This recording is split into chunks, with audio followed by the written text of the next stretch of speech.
আমরা একটা শক্তিশালী হিউম্যান রাইটস কমিশন গঠন করতে না পারি, এটা কি পরিণতি হয় সেটা আমরা আওয়ামী লীগের 15 বছরে দেখেছি। পলিটিক্যাল পার্টিগুলো যখন আইন করে নিজের সুযোগ সুবিধা একটু বিবেচনা রাখে, ক্ষমতা কতটুকু হাতে রাখা যায় সেটা চিন্তা করে।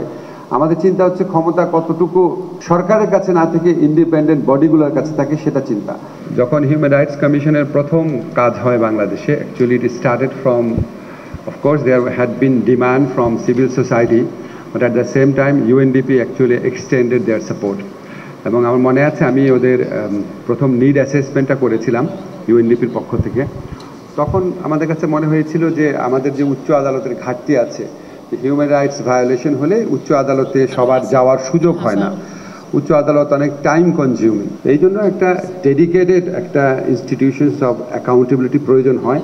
এটা নিউ ব্র্যান্ড অফ ইনস্টিটিউশনস পুরা গ্লোবাল হিস্ট্রিতে, যে শুধুমাত্র হিউম্যান রাইটসের উপর ফোকাস করে থাকবে।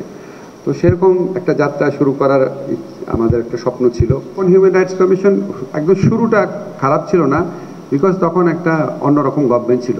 তখনও আওয়ামী লীগ গভর্নমেন্ট ক্ষমতায় বসে নাই, তখনও সম্ভবত 111 গভর্নমেন্ট ছিল। তো পলিটিক্যাল ইন্ডিপেন্ডেন্সটা সরকারের ভূমিকাটা খুব গুরুত্বপূর্ণ ছিল।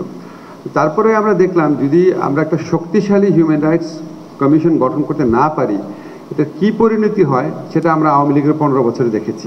আশ্চর্যজনকভাবে যেই দুইটা প্রতিষ্ঠানের হিউম্যান রাইটস প্রোটেকশনের জন্য নাগরিকের সবচেয়ে বেশি শক্তিশালী ভূমিকা থাকার কথা, একটা হচ্ছে উচ্চ আদালত আর একটা হচ্ছে হিউম্যান রাইটস কমিশন। উচ্চ আদালত সরাসরিভাবে আওয়ামী লীগ আমলে হিউম্যান রাইটস ভায়োলেশনের পক্ষ শক্তি হিসাবে হাজির হয়েছিল। হিউম্যান রাইটস প্রোটেক্ট করা তো দূরের কথা, হিউম্যান রাইটস হরণ করার কাজে নেমেছিল। আমার মনে আছে আমি একটা টক শোতে একটা কথা বলেছিলাম, এই জন্য পুলিশ আমার বিরুদ্ধে কোনো মামলা করে নাই, এই জন্য আওয়ামী লীগও আমাকে মারতে চায় নাই, কিন্তু উচ্চ আদালতের বিচারক একটা রুল জারি করেছিল আমার বিরুদ্ধে কেন মামলা করা হচ্ছে না, স্বরাষ্ট্র মন্ত্রণালয়ের কাছে নির্দেশ চেয়েছিল, ঘন্টার পর ঘন্টা কাঠগড়া দাঁড় করিয়ে রেখেছে। আওয়ামী লীগের স্বরাষ্ট্র মন্ত্রণালয় ফিল করে নাই যে এটা মামলা করা উচিত, কিন্তু উচ্চ আদালতের বিচারক ফিল করেছে। কোন জায়গায় নামিয়েছিল আপনারা চিন্তা করে দেখেন।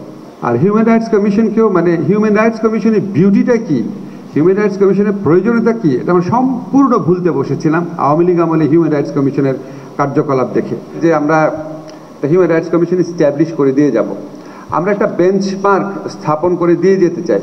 তারপরে পরে সরকার যদি না রাখে, অ্যাটলিস্ট আপনারা দায়ী করতে পারবেন যে এরকম একটা বেঞ্চমার্ক ছিল, এত ভালো একটা আইন ছিল, তা ভালো একটা কমিশন কাজ করেছে 2 মাস 3 মাস যাই হোক, ওই বেঞ্চমার্কটা আমরা অন্তত স্ট্যাবলিশ করে দিতে চাই।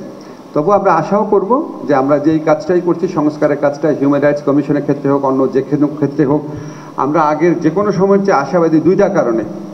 একটা হচ্ছে আমাদের একটা জুলাই গণ অভ্যুত্থানের স্মৃতি আছে, এই ভয়াবহ আত্মত্যাগ, এই যে আপনার ভয়াবহ হত্যাকাণ্ডের ঘটনা, এরপরে যে ইলেকশন, তারপরে আসা কোনো একটা রাজনৈতিক দল সম্পূর্ণভাবে এই জুলাই গণ অভ্যুত্থানের প্রত্যাশাকে বিস্তৃত হয়ে আমাদের সব সংস্কার ভণ্ড করে দিবে, এতটা নিরাশাবাদী আমরা না। আর সেকেন্ড ব্যাপার হচ্ছে আমরা আইনগুলো করছি অনেক ওপেনলি, অনেক কনসালটেশন করে। আমরা যে কোনো আইন করার আগে 3বার 4বার কনসালটেশন করছি, মানুষকে জানাচ্ছি। এবং সবচেয়ে বড় কথা হচ্ছে আমাদের কোনো পলিটিক্যাল স্টেক নাই।